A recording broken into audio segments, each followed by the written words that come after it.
Hello students, आइए शुरुआत करते हैं सेकेंड चैप्टर अम्ल क्षारक एवं लवण का अगला भाग। अम्ल एवं क्षारक के रासायनिक गुणधर्म। तो रासायनिक गुणधर्म होते क्या हैं? तो कोई भी पदार्थ जब किसी दूसरे पदार्थ के साथ अभिक्रिया करता है और अभिक्रिया करने के बाद एक नया प्रोडक्ट बनाता है, एक नया उत्पाद बनाता है, तो उसी को हम रासायनिक गुणधर्म कहते हैं, क्योंकि रासायनिक अभिक्रिया होती है। तो आइए देखते हैं अम्ल एवं क्षार किस प्रकार से अपना गुणधर्म जो है प्रदर्शित करते हैं। तो पहले तो देखेंगे हम लोग अम्ल होता है वो किसी धातु के साथ कैसे अभिक्रिया करता है। तो अम्ल और धातु जब आपस में अभिक्रिया करते हैं तो वो बनाता है लवण और साथ में बनाता है हाइड्रोजन। तो देखिए किस प्रकार से जो है अभिक्रिया हम देखेंगे।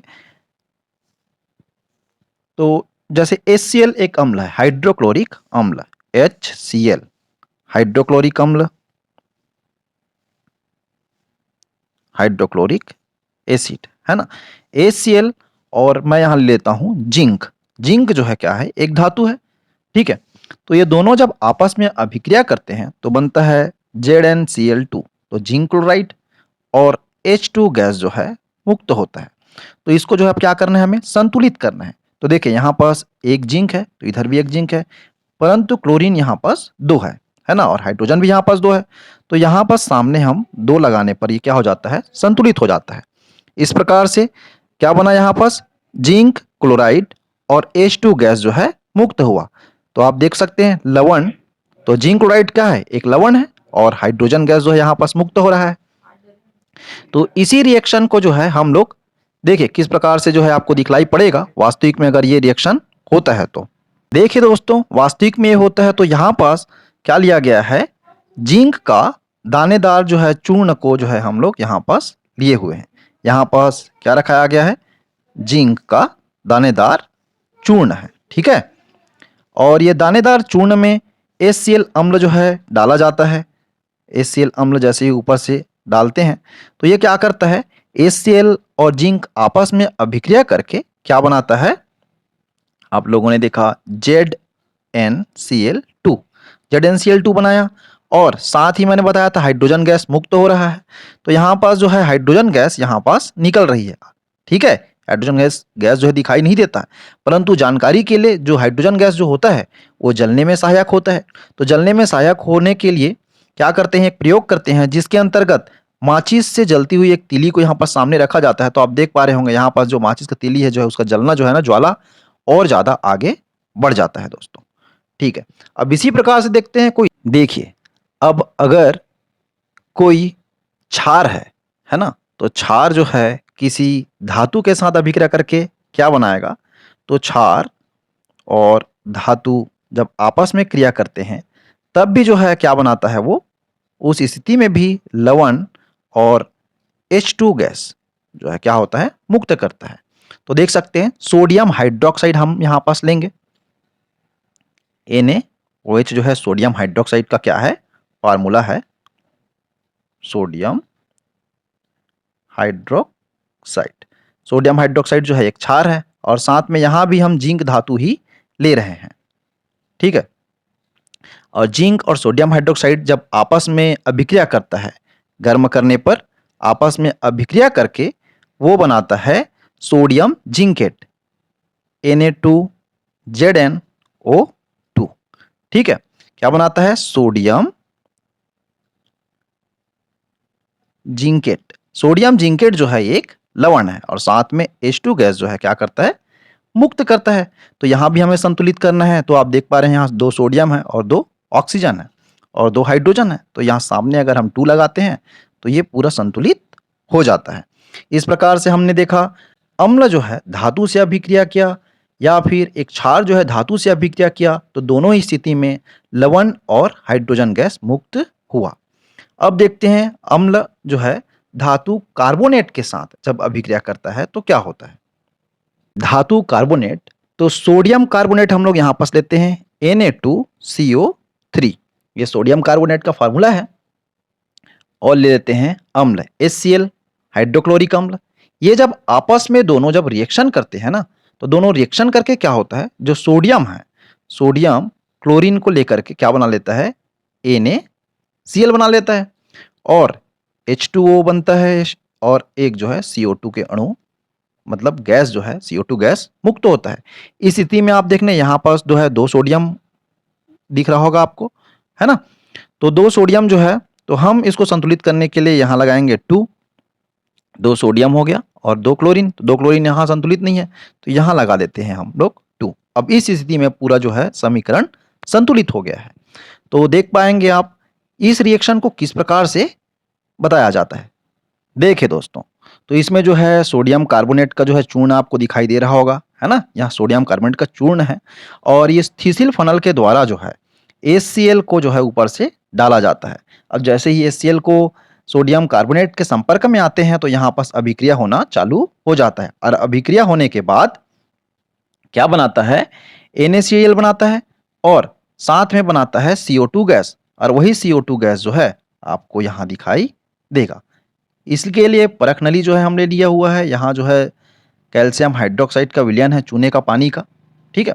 और कैल्शियम हाइड्रोक्साइड के विलयन में जो है कार्बन डाइऑक्साइड गैस प्रवाहित की जाती है तो कैल्शियम हाइड्रोक्साइड का विलयन जो है क्या है, दूधिया रंग में हो जाता है। इससे पता चलता है कि कार्बन डाइऑक्साइड गैस जो है निर्माण हो रही है दोस्तों। अब आइए देखते हैं, जब कोई अम्ल जो है किस प्रकार से, तो सोडियम बाइकार्बोनेट जैसे है ना? तो बाइकार्बोनेट के साथ जब अभिक्रिया करता है तो किस प्रकार से रिएक्शन जो है वो देता है। देखिए दोस्तों, सोडियम बाइकार्बोनेट, ये सोडियम बाइकार्बोनेट जो है खाने का सोडा का फार्मूला है, ठीक है? और इसे हम सोडियम हाइड्रोजन कार्बोनेट भी कहते हैं, सोडियम हाइड्रोजन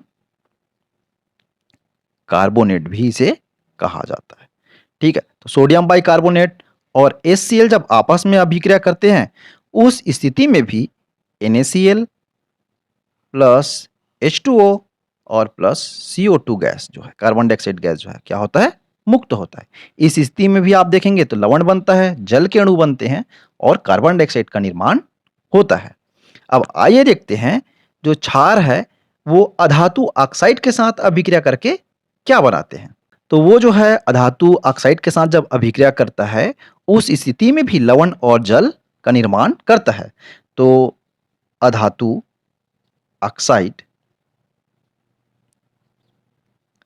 प्लस ले लेते हैं क्षारक और ये जब आपस में अभिक्रिया करते हैं उस स्थिति में भी क्या बनाता है, लवण और जल का निर्माण करता है।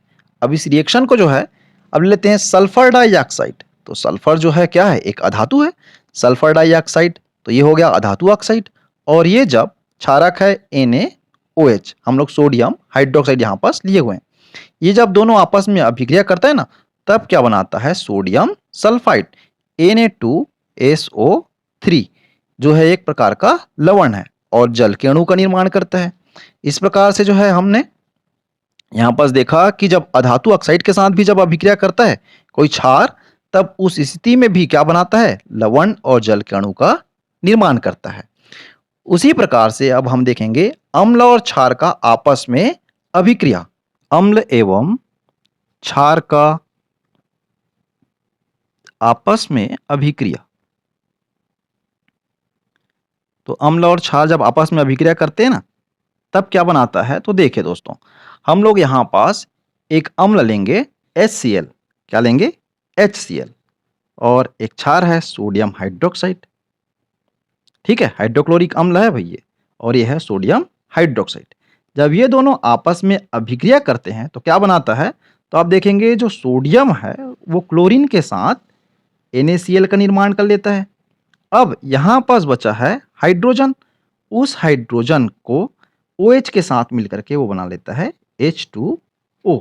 इस प्रकार से आपने देखा तो NaCl क्या है, एक लवण है ना? तो क्षार और अम्ल जब आपस में अभिक्रिया करते हैं तब क्या बनाता है, लवण बनाता है और जल के अणु का निर्माण करता है। तो इसी प्रकार के अभिक्रिया जिसमें अम्ल और क्षार आपस में अभिक्रिया करके लवण बनाते हैं ना, इसी को उदासीनीकरण की अभिक्रिया भी कहा जाती है। जब अम्ल एवं क्षार आपस में अभिक्रिया करके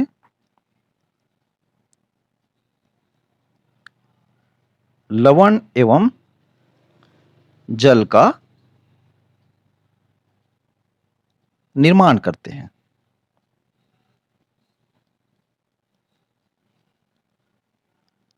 तो उसे उदासीनीकरण की अभिक्रिया कहा जाता है। तो उसे क्या कहा जाता है? उदासीनीकरण की अभिक्रिया। क्योंकि इस स्थिति में क्या हो रहा है? इस स्थिति में अम्ल और क्षार आपस में उदासीन हो रहे हैं। इस जब लवण बन जाता है ना कोई अम्ल और क्षार अभिक्रिया करने के बाद, तो इस स्थिति में ना ही अम्लीय गुण रह जाता है और ना ही क्षारीय गुण। तो वो क्या हो जाते हैं? उदासीन हो जाते हैं। इस वजह से इसे उदासीनीकरण की अभिक्रिया कहा जाता है। अब आइए आगे देखते हैं हम लोग आयनीकरण। तो आयनीकरण क्या होता है? तो आयनीकरण में अम्ल एवं क्षार के जलीय विलयन के व्यवहार को समझने का प्रयास समय समय पर होते रहा है। उसी प्रकार एक वैज्ञानिक थे, आरेनियस। वैज्ञानिक का नाम है आरेनियस। और आरेनियस से देखा कि अम्ल और क्षार जो होता है ना, वो जो है जलीय विलयन में एक अपना विशिष्ट गुण प्रदर्शित करता है। आरेनियस के अनुसार उन्होंने बताया कि अम्ल जो है जलीय विलयन में H+ आयन का निर्माण करता है। और बताया जो क्षारक है ना, वो जो है क्या करता है जलीय विलयन में? वो जलीय विलयन में OH का निर्माण करता है, हाइड्रोक्सिल आयन का। इस प्रकार से देखा। और इसके एग्जाम्पल के तौर पे हम देख सकते हैं HCl जो है हाइड्रोक्लोरिक अम्ल है और H+ और Cl- आयन बना रहा है। तो यहाँ पास H+ आयन बन रहा है ना। उसी प्रकार हम देखेंगे एक क्षार का, जैसे NaOH अभी हम लोगों ने पढ़ा सोडियम हाइड्रोक्साइड। तो सोडियम हाइड्रोक्साइड क्या है? एक क्षार है, Na+OH-। तो यहां पास आपने देखा OH- हाइड्रोक्सिल आयन मुक्त हो रहा है। इसका मतलब ये क्या है? एक क्षार है। तो ये किसने बताया? ये बताया आर्यनियस ने। और इसी के अनुसार आयनीकरण क्या होता है देखते हैं। जब कोई अम्ल या क्षार अपने आयन के रूप में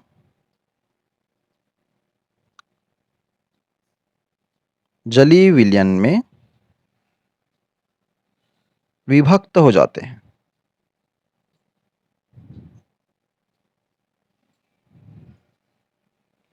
तो इसे हम क्या कहते हैं? आयनीकरण कहा जाता है। और आयनीकरण की वजह से क्या होता है दोस्तों? आप देखेंगे आयनीकरण की वजह से ही जो अम्ल और क्षार जो है ना, जिनमें आयनीकरण होता है, वो उसमें जो है चालकता पाई जाती है। तो देखिए, तो आप यहाँ देख रहे होंगे ये जो है लकड़ी का कॉर्क है और लकड़ी के कॉर्क के ऊपर पे तो आलपिन जो है यहाँ पास गड़ा दिया गया है और एक परिपथ का निर्माण किया गया है और एक और यहाँ पास क्या चीज बैटरी लगा दिया गया है। ठीक है। और यहाँ लगा हुआ है बल्ब, यहाँ लगा हुआ है स्विच बोर्ड। तो जब ये परिपथ से जैसे जैसे ही बैटरी लगाया गया है और जैसे ही हम स्विच को ऑन करते हैं, तो ऑन करेंगे तो क्या होगा? ये बल्ब जो है जलने लगता है। क्योंकि यहाँ पास एक अम्ल और या क्षारीय विलयन जो है लिया गया है, वो जो है क्या होते हैं? आयनीकृत हो जाते हैं। और यहाँ से आयन जो है इस जगह से इस जगह तक वो आयन जो है पहुंच जाते हैं। ठीक है, आयनीकृत होने की वजह से। और इसी वजह से जो है क्या हो जाते हैं? ये एक सुचालक की भांति कार्य करना प्रारंभ कर देता है। तो आयनीकरण जो होते हैं ना, वही सुचालक की भांति कार्य कर सकते हैं। अब आइए देखते हैं क्या सभी यौगिक जिनमें हाइड्रोजन है वे अम्ल हैं? तो हमने अभी देखा जैसे HCl जो है, हमने कहा HCl जो है अपने आयन के रूप में H+ और Cl- के रूप में विभक्त हो जाता है। तो यहाँ हमें हाइड्रोजन आयन मिल रहा है और जो अम्ल होता है वो जलीय विलयन में हाइड्रोजन आयन देता है। तो इसी वजह से एक प्रश्न उठा, क्या सभी यौगिक जिनमें हाइड्रोजन है वे अम्ल है? तो ऐसा नहीं है दोस्तों। अम्ल इस वजह से नहीं है, एग्जाम्पल के तौर पे हम देखेंगे।